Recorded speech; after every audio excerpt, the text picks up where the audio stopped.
Welcome back to SuperTalk Outdoors. I really enjoyed that conversation with Captain Kyle Johnson.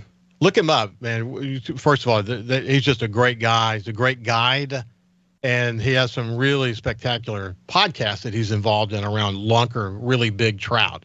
And if you like trout fishing, you'll enjoy checking in with him. Listen, we're going to shift gears now because we got some fun times ahead of us. A lot of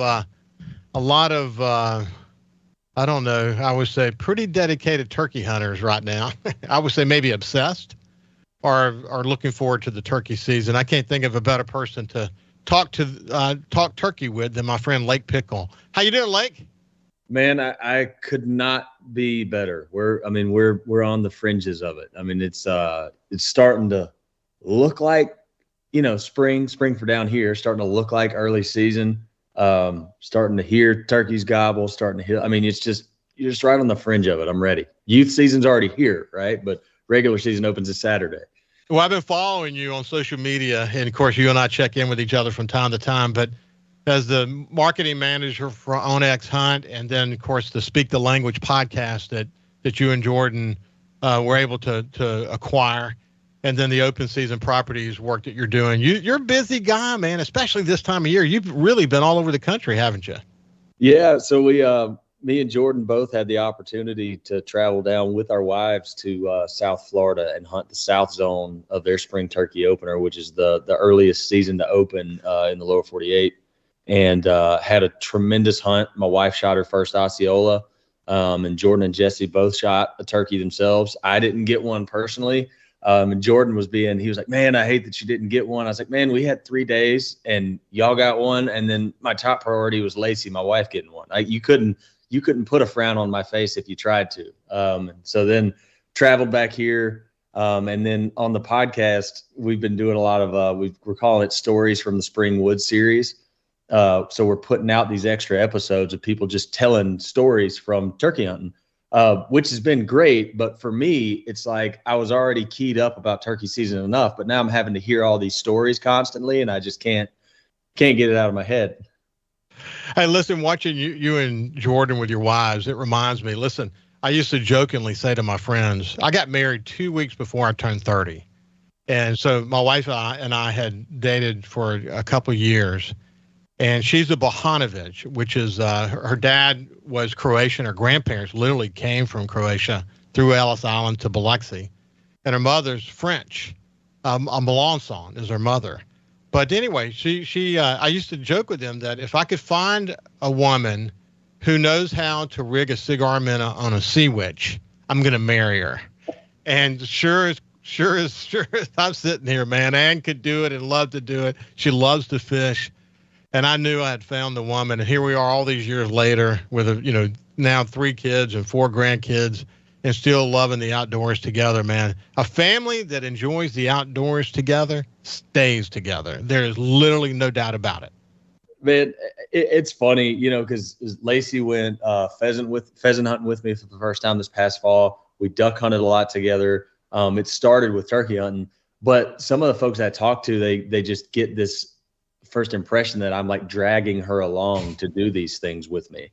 And I'm like, no, like Lacey is not a morning person at all. If she didn't want to do it, you think she would wake up? Like I couldn't make her wake up at 4:30 a.m. to go at turkey hunt. She has really, taken a liking to it. And it has been so much fun. Like it's been so much fun. One of my friends said to me, why would you want your wife to fish? That means she might want to go fishing with you.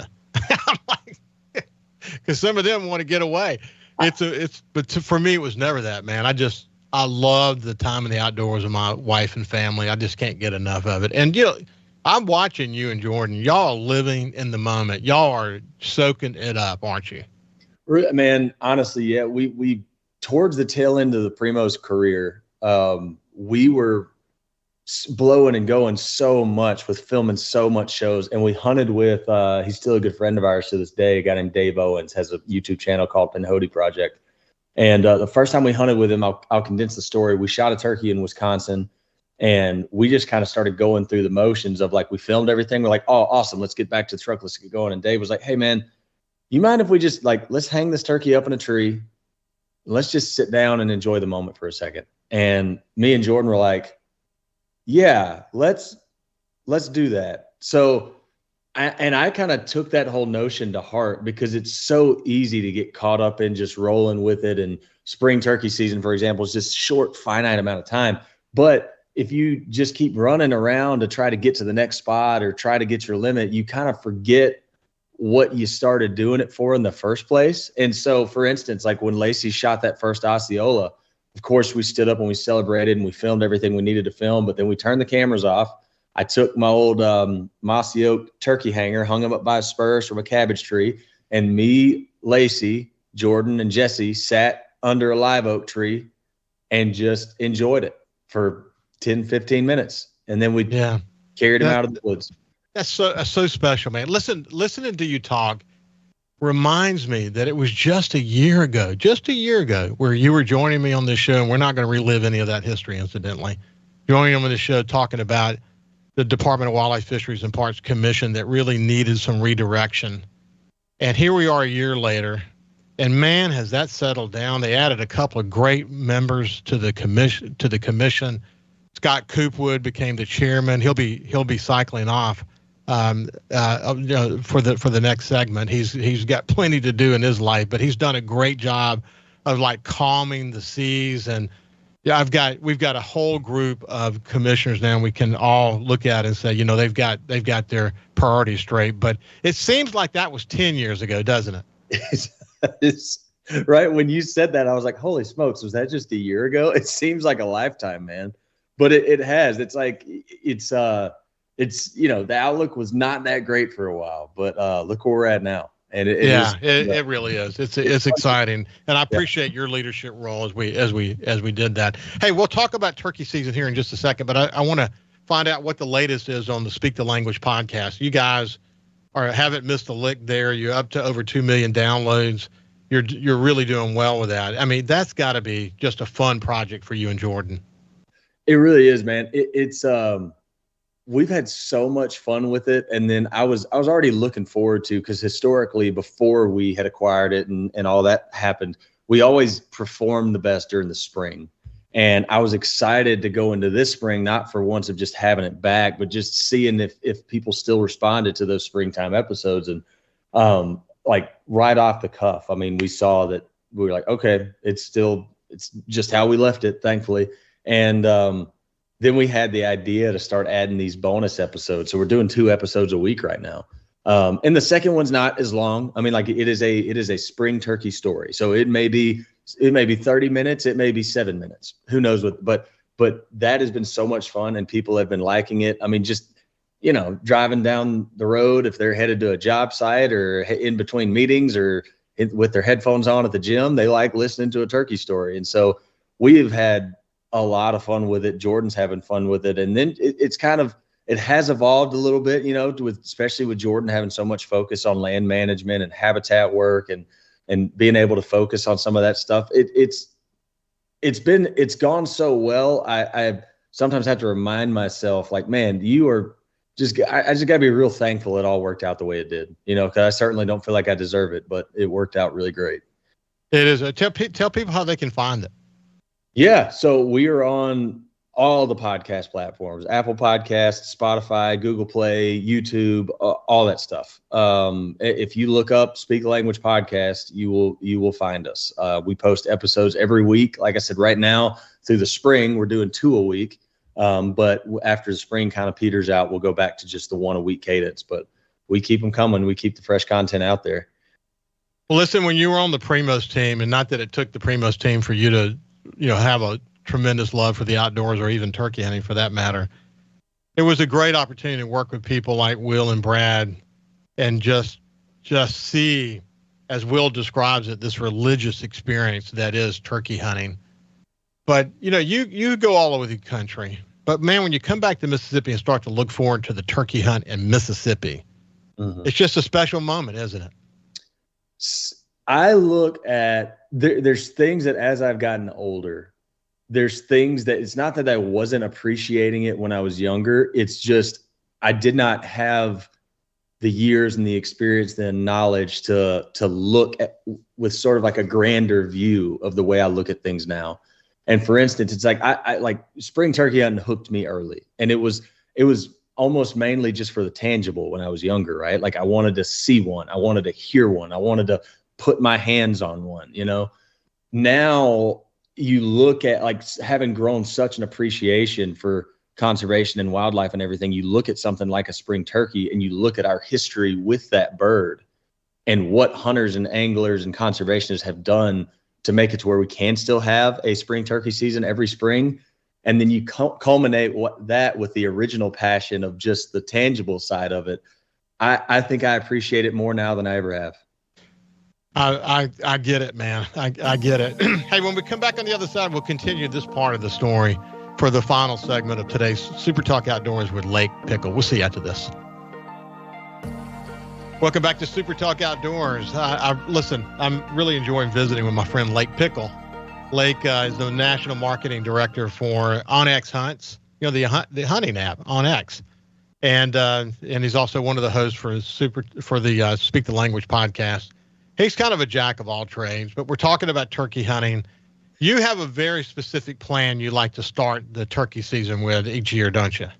I do. I mean, like I said, it's hard not to start it in Florida if the time and the opportunity allows. That's what I always do. And then I'd love if I can get the opportunity to go with the youth in the youth season. I always appreciate the chance to get to do that. It's more of a, I'd be lying if I said I looked at it as just a giving back thing. It's just, like, also selfishly, it's a chance to get out there in the spring woods a little bit earlier. But yeah, March 15th, it doesn't matter if it's on a Monday or a Saturday. I'm going to be standing in the woods somewhere, just happy for the chance to hear another one gobble. Yeah. That's so cool. Hey, listen, and speaking of turkey season, last year we had turkey stamp bill in front of the legislature, had exactly the same bill, essentially the same bill in the House and the Senate, because of some political squabble that we don't totally understand. It didn't pass. And so what that meant is over $1 million, 1.5 million, and the matching funds with it could have made it much greater than that. We lost a year. And listen, this is important because you talked about this a few minutes ago, but if you go back and look at the turkey story of Mississippi, it is a standout conservation story in America, what we've done to bring wild turkey back to Mississippi. It's one of the great stories, and it's still doing extremely well. Now, on the other hand, we got a lot of people coming in from outside of Mississippi who enjoy hunting turkey, and then we got a growing number of Mississippians who enjoy it. So we've got to be smart about conservation. One of the great things about a turkey stamp is that we have funding that's going to go toward conservation, and we can do a better job of tracking the data as it relates to that. It looks like this year we got it. The bills that came out of the House and the Senate are slightly different. It's going to be going to conference, but I'm assured by Senator Ben Suber, who's the chairman of the Wildlife Committee on the Senate side, and then Bill Kincaid's been a terrific chairman on the House side. I'm assured that we're going to get something this year, but we need to get it. We cannot let silly politics get in the way this year, can we, Blake? No, we cannot.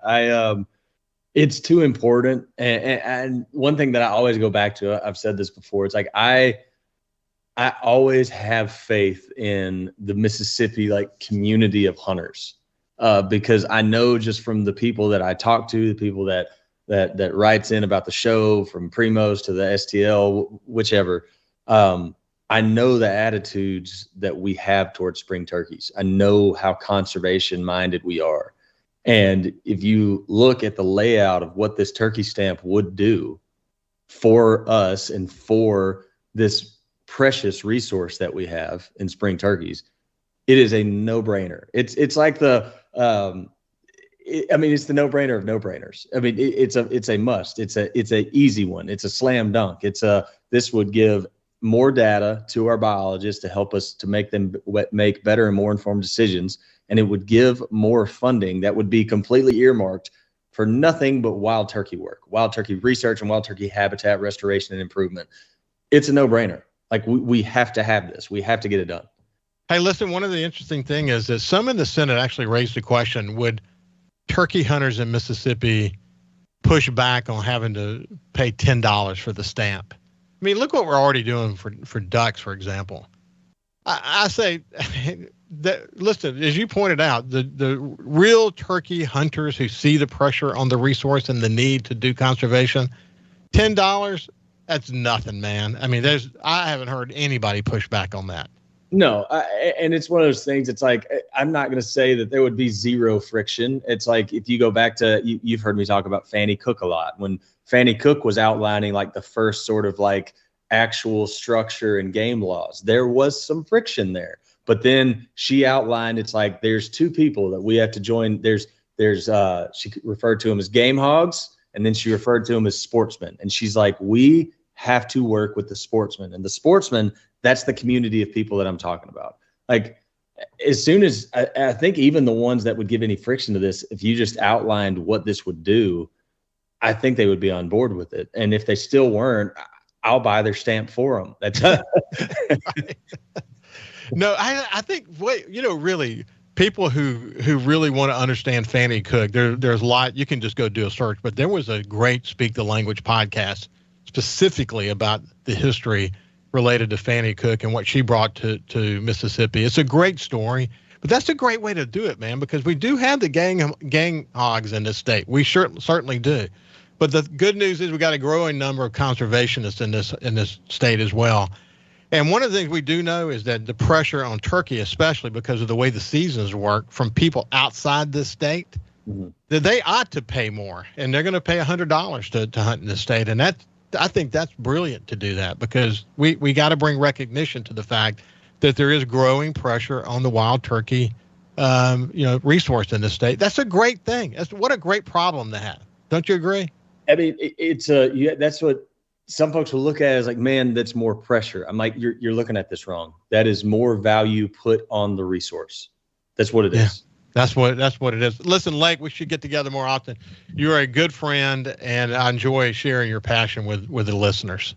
Hey, likewise. I mean, you always speak very, very kindly about the Speak the Language podcast. I think you were integral in me and Jordan being able to get it back. So for that, I'm ever thankful. I appreciate that, my friend. This has been Lake Pickle. Listen, have a great day. Have a great week. I see you on Monday, and always put safety first. Always put safety first. God bless you.